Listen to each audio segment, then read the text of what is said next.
Welcome to Zim Celebrity TV. Tadzoka nedzimwe nhau dziri kupisa dziri kutenderera pasocial media. Temba Gorimbo achinyomba Holy 10 achiti iwewe kana kuri kuti uri kuti you are the leader of the youth, the speaker of truth, sei usingatauri nezvinoitika munyika, achidedzera kuti uri weZanu PF iwewe timu yezvigananda. That is why wakatsika waimba ngoma nani naWinkid aitaura maissues aitika muZimbabwe wakati haumuzive. Saka Gorimbo anyora iye achiti kana uchiti uri leader of youth, speaker of the truth, nei usingatauri chaizvo zviri kunetsa mayouth paground like mabasa nezvirwere nezvimwewo. Unotya kufadza vatengi vedoro racho hero rokupai kutaura nyobvu. Chengeta chipo nekuti chipo chakabva kuna Mwari.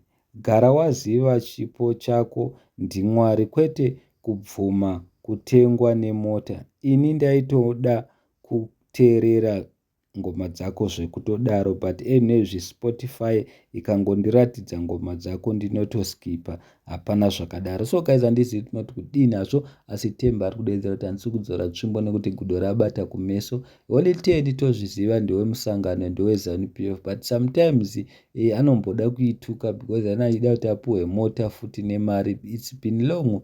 Akambopuwa kudhara, munongoziva mega mufana anenge anorova futi zvinhu zvinodhaka sometimes. Saka kana afarisa rova doro anodzimara akurasa akutaura nezvimwe zvinhu zvaasikadi kutaura, ndozvavanomubengera paZanu, but vanomuitisa mufana iyu. Saka tozvataurwa naTemba. Temba haakatsamwa mazuva ano, ari kutaura mafacts, zvinhu zvinorwadza Zanu PF. Unongoziva mega zvigananda zvidi kudzwa chokwadi. Anga achitombozviudza kuti mungafarire nyaya yeroundabout kutoenda nendege muchinofara nemaofficers muchidedzera kuti we have done something very special. Hapana achievement pakuvhura road, ndozvataurwa naTemba, but Zanu PF yatsamwa zvisikaite ikadedzera kuti mufana iwewe waakufarisa, usapinde mupolitics hadzisi dzako, ita zvekurwa. So guys, handizivi tinoti kudini nazvo, asi ndo chokwadi chemhara chataurwa naTemba.